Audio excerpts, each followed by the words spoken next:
Click the bell icon to get latest videos from Ekeeda. Hello friends, today we will discuss about hash join in a query processing. So first we will know what is partitioning in a hash join, then we will perform the hash join algorithm, then we will see how the cost analysis benefit from the merge join to the hash join. Finally, we will talk about hybrid hash join.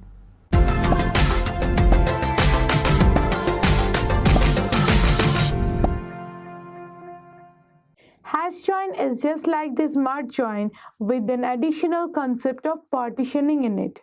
What do you mean by partitioning? Partitioning means transferring the tuples on an attributes from the relations that are joining together using the natural join or the equi-join with the concept that every tuple or the attribute on the join attribute function, and if it is belongs so, then we need to partition the tuples. So for each attribute, if the tuples of two relations is matching, then we will create a particular partition for that attribute on the tuple. So we first need to check that what are the attributes that we can put together, so we can make a partition on them, and then we can perform the hash functions not only the attribute but on the partition to get on the hash values. Now if the hash values in both the relations are same, then we can perform the join on that condition. Now there are some rules to create the partitions. We will look at the rules first. Say we are taking text and student relationship for the hash joining.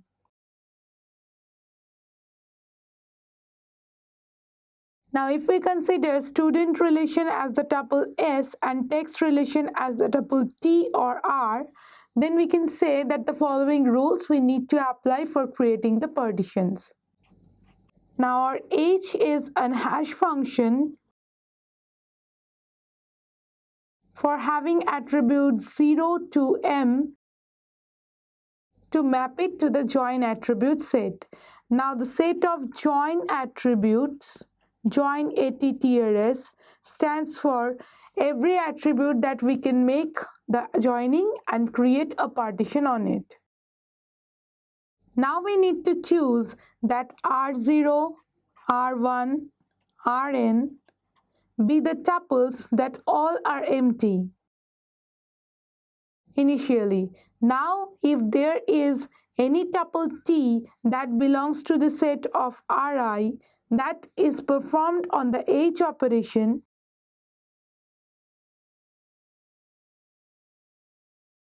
then we will add T to the set of Ri. So first we need to select all the tuples that are initially empty. That will be a set initially empty for the text relationship. Now we will take every tuple from this text relationship and check if the hash functions is happening and matching the value with the student. Then we will include the T to the Ri. That means we are creating the partition for the text relationship. Now same will happen with this student relationship. So there will be an S0 to Sn which is initially empty. Now if there is any Ts that belongs to this Si such that this H on Ts is satisfying, then we can say that we will add Ts to the Ri. So in this way we can create the partition. Now we will see that how can we create the partition and diagrammatically, or how a relation we can create pointers to the partitions and attributes fetch it to the partitions.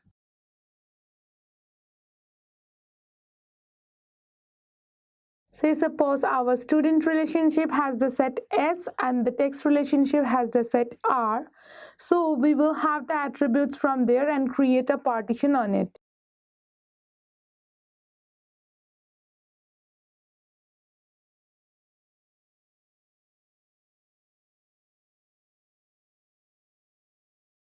Now that we have created 5 partitions for each R and S.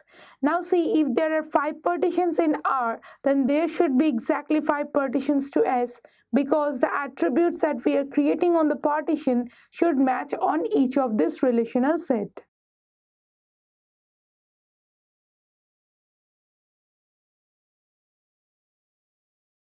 Now say we have the first attribute on the second partition, the second attribute on the first partition, third and fourth both on the attributes on the third partition, and finally the fourth attribute on the fourth partition. Now we do not have any partitional on the 4 that we have on this R relationship. That means no attributes can belong to this R relationship.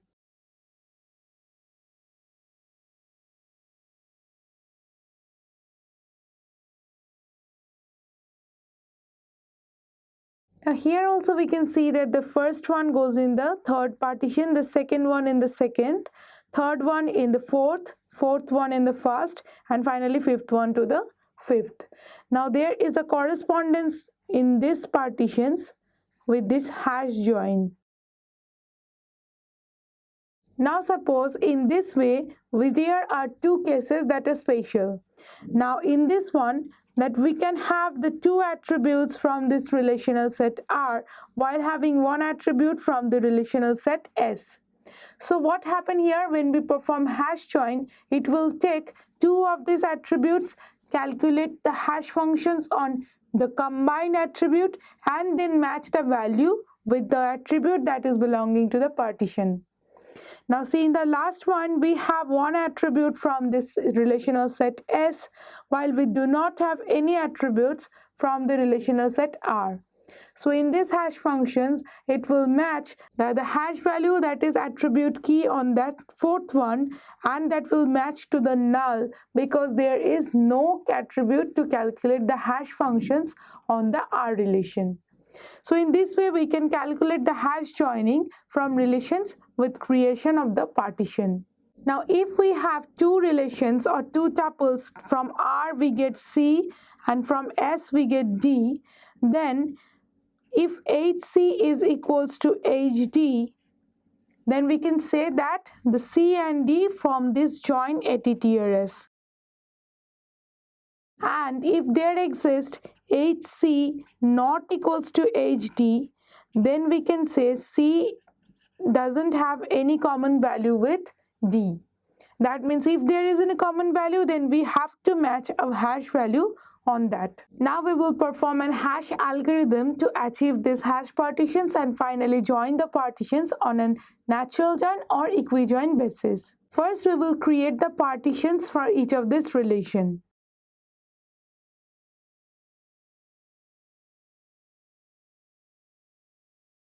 So you are first selecting every tuple in TS on the relational set S for this for loop. Now we will select the tuple and then see what are the partitions then we can make out of that tuple in the relational set S.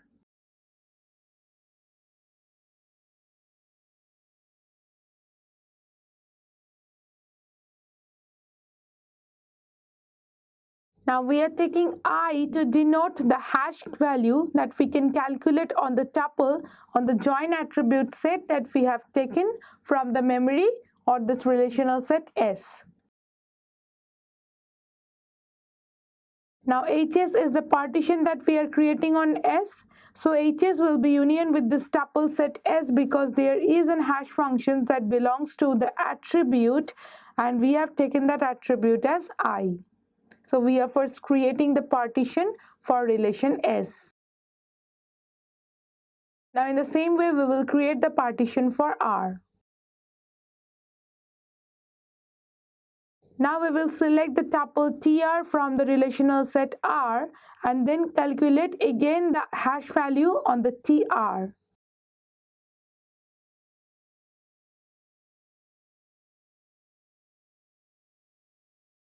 Now that we have calculated two partitions HS and HR, now we need to perform the join operation to this. Now that this TI and SI belong to the computational set and the probing set. The probing set means that first we will start with this TS, that is a computational set.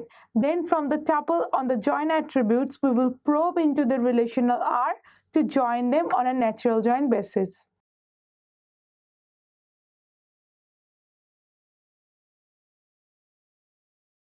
Here NH is the final limit on the number of the partitions. So we will take each of the partitions and take the number of partitions as the limit.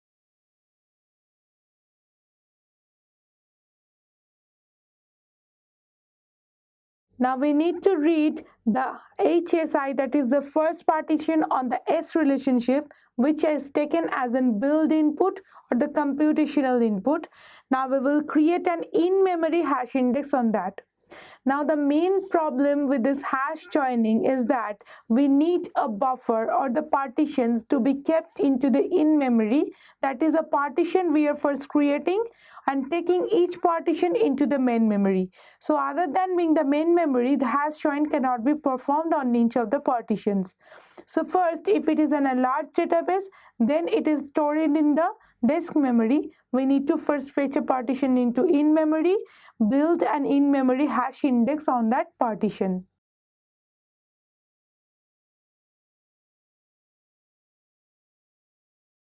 Now that we are selecting the tuple tr in HR, so ts is being my build input and tr will my probe input or the probe output. That means from this ts we will select one attribute and probe into this r attribute set on the HR partition.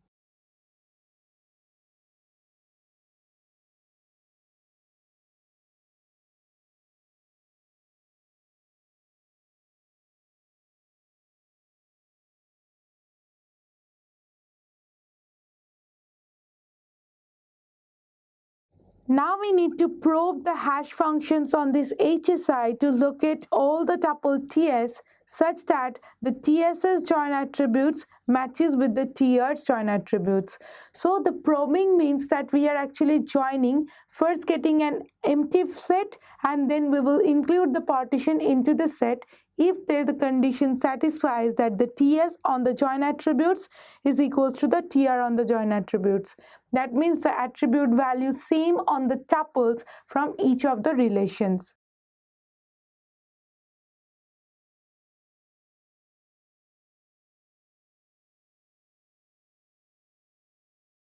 Now for each matching tuple TS that we have already found and extracted from the partition HS, we need to perform the next. That means we are first selecting the tuple from the partition that has a matching value from this relational set R.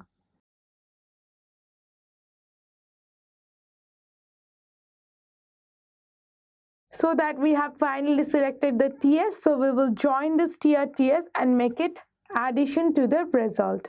So in this way we can first create the partition and then perform the hash join. That build input will be there and then from the build input we will select a tuple, then probe into the tuple of another relation if the two attributes on the same tuple from two different relation matches with each other. Now the value of NH should be always chosen very large because so that we can have the SI or the partitions on SI in such a way that we can have a buffer BB, that the buffer we are talking about can be built on this SI so to have a properly maintained partition and then join it with the relational set R. So if we consider that our NH or the size of this NH is equals to M, then we require that the number of this partition should be less than equals to BS by M. So BS and BR are the blocks for the relational set S and R. Now as S is my probing input, so we will take the BS because we are probing into BS from the build input BR. Now what do you mean by recursive partitioning when NH is very large, or it can be a smaller number of partition that we can get for this NH, that there are many small partitions for each one. So we first need to start with the smaller one, build the joining on them, then we use the result to build the larger partition than the smaller partition. We will perform the hash join on it. Again the result will be set to build on a next partition. So in this way, first the smaller partition as an input to the larger partition input to the more larger. So we are using in a recursive way. Finally, the bigger partition or the biggest partition is the result of the hash join that we are having. So this is known as recursive partitioning. So when we talk about recursive partitioning, we should talk about these things. Now, if size of the partition is greater than the number of partition plus 1, then we no need of the recursive partitioning, because the partitions are large enough to hold all the attributes that can belong to a partition. So there is no need to introduce the recursive partitioning, that breaking it into smaller part, find the partitions, perform hash join to it, and then add one partition next to it. Now, if it is less than this nh plus 1 or equals to the nh plus 1, then we need our recursive partitioning.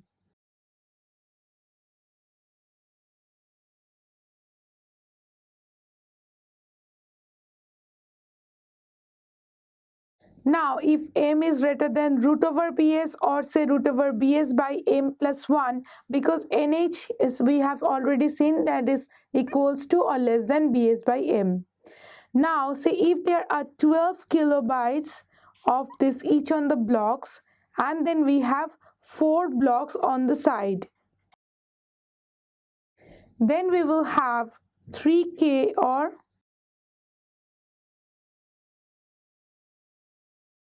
total to support the 12 KB or 12 MB and 4 KB of these blocks. So we will have finally 3070 or 3K, near around 3K blocks. So 3000 blocks are there to represent our partitioning if there is a data of 12 MB to us. Now we will see what is the cost of this hash joining or this hash analysis. Now, when we are talking about hash joining's cost analysis, then we need to know about hash overflow. So hash overflow happens when there is a matching conditions on two attributes and their hash join or the hash value function return the same one, so that our partition has become full with the final hash value. And if there is one more attribute containing the same hash value, we cannot just add it to our previous partition. So we need to be skewed. That means we can have a partitions more than the number of partitions that is allocated or that is needed, so that we can have, if there is an overflow on the hash condition, store the hash value on that particular partition. So this is known as a skew partition. So for skew partition, we can have two solutions. One is overflow resolution and another is overflow avoidance. Now the same parts on these two functions belong to the two different sections.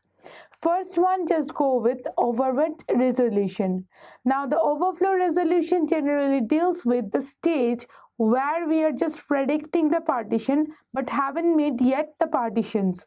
So when we are predicting the partition, we can overflow resolute it. That means we can see and resolute it, that how many overflow can happen out of that.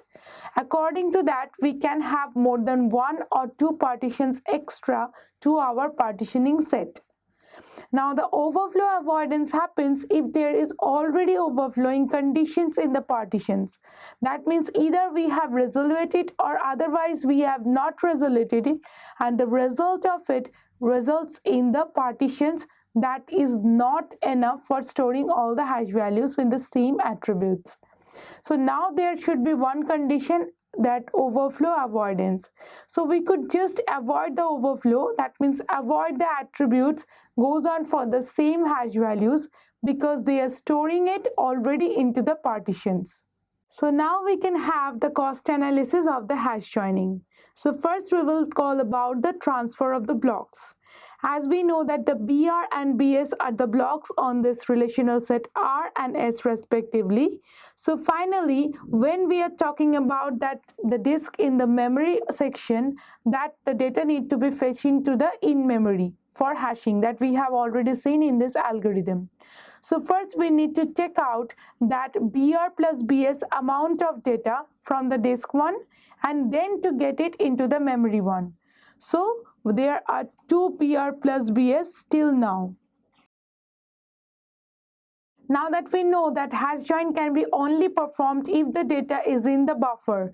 So from this memory we need to take out this buffer one. So need another BR plus BS transfers for that. And finally, as we know that we have the NH number of partitions and this 2 requires on the two sides. That means 2 BR plus BS for this R relation plus 2 BR plus BS on this S relation. So finally we will have NH if the number of partitions, then plus 4 into NH for 2 on this R side and 2 on this S side.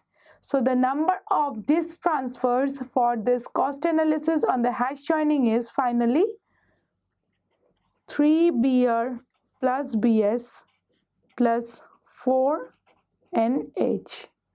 So this is the cost analysis of disk transfers on an hash join. Now if we talk about the 6, we have already seen in the case of this smart join that is same with this hash join that both of based when the natural or equijoin.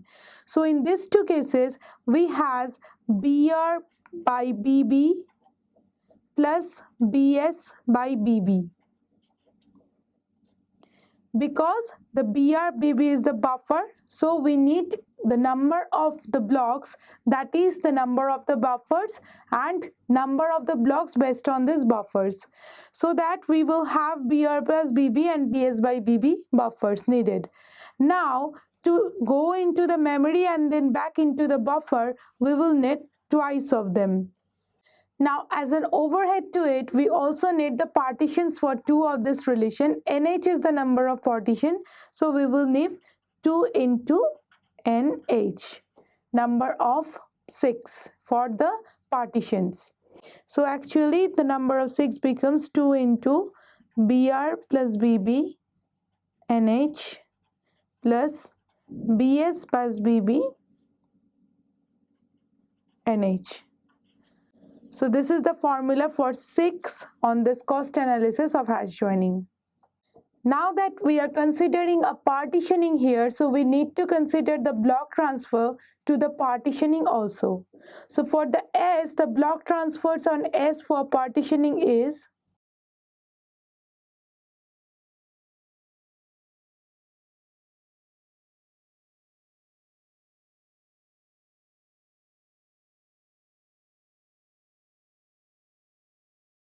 so this is the partitions on this S side, that is 2 into BS for one disk one and the in-memory buffer.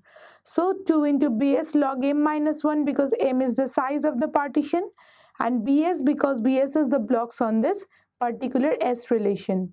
Now the same will happen with this R relation.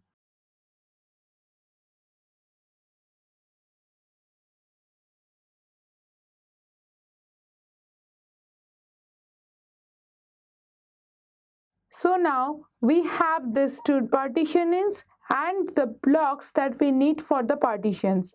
That means plus BS and also plus BR.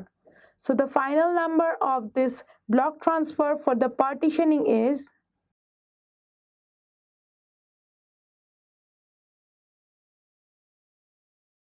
as we know that S is the probed input, so we will take the partitions for this S, not the partitions for this R, because R is the build input and that will not be considered for the transfer. So from the build input we are probing into the S input. So that is why we will take only the S number of partitions here. So what will be the disk 6 for these partitions?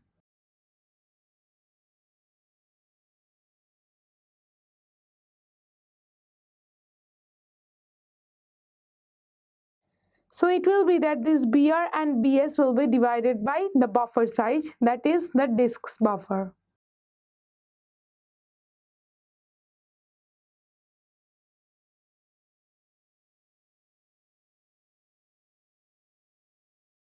As we know the disk transfer, we do not need the blocks, so we have not added it.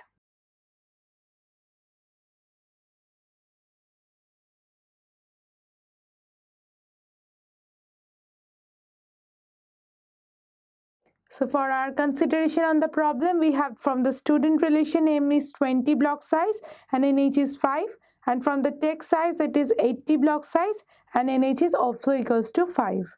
Now we will calculate each of these transfers. So what will the block transfer? And we know that it is 3BR plus BS plus NH. So it will be 3BR plus BS plus NH, that we have already solved the formula. So it is 3 into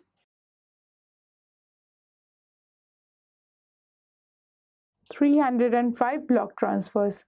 Now we will calculate the 6. So as there are 3 buffers in this one, then we will have 2 into BR by BB plus BS by BB 6. So BR as 400 for the student and 100 for this text relationship.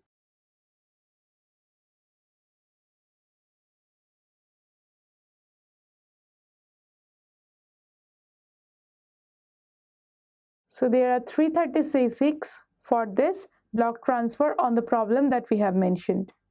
So in this way we can calculate the cost analysis of this hash join and see that if we compare it with the marked join and this normal joining on the natural join or a nested loop join, then this is the much lower disk transfer and this 6 better than the marked join and the loop join. So now we will talk about one more enhancement to this hash joining, that is known as hybrid hash join. Now if M is not, that is NH, on this NH that is not less than BR plus BS.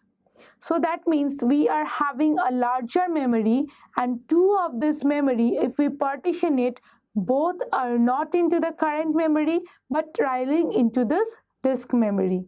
So there is a need to perform every time that partitions should be brought into the main memory, and every partition that we need to perform should be brought into the main memory.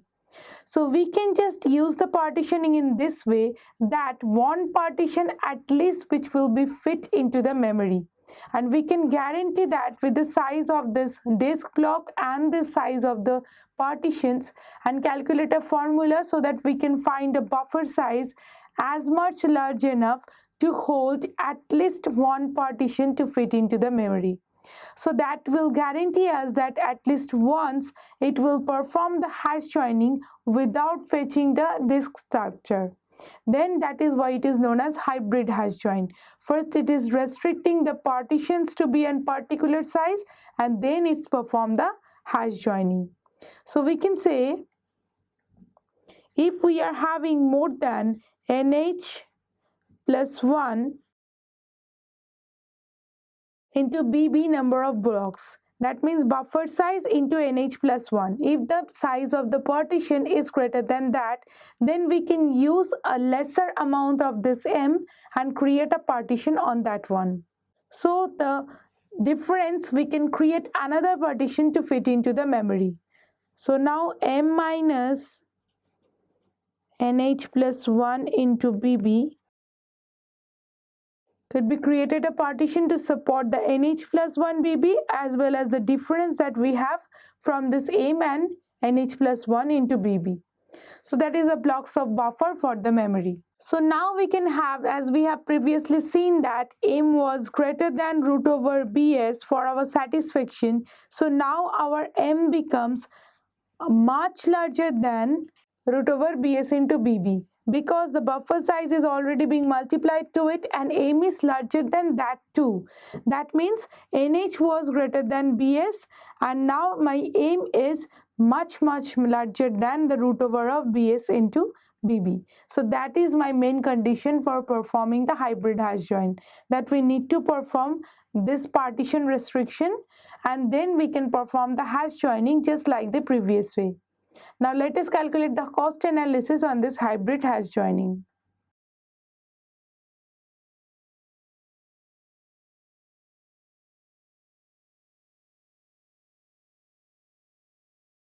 And if the block size is 4 KB, then we can have the hybrid hash join as an useful one if the memory size is greater than this 20 buffer size, then we will have 1% of this 5 GB as the hybrid hash join size. So in this way, the if memory is much larger than that, here the build input is 5 GB and only 4 KB block size is available to us. So we can use the hybrid hash join to use this buffer as much as possible. So that is all for hash join, the concept analysis of hash joining, and also an advancement known as hybrid hash joining. Thank you for watching this video. Stay tuned with Ekeeda and subscribe to Ekeeda.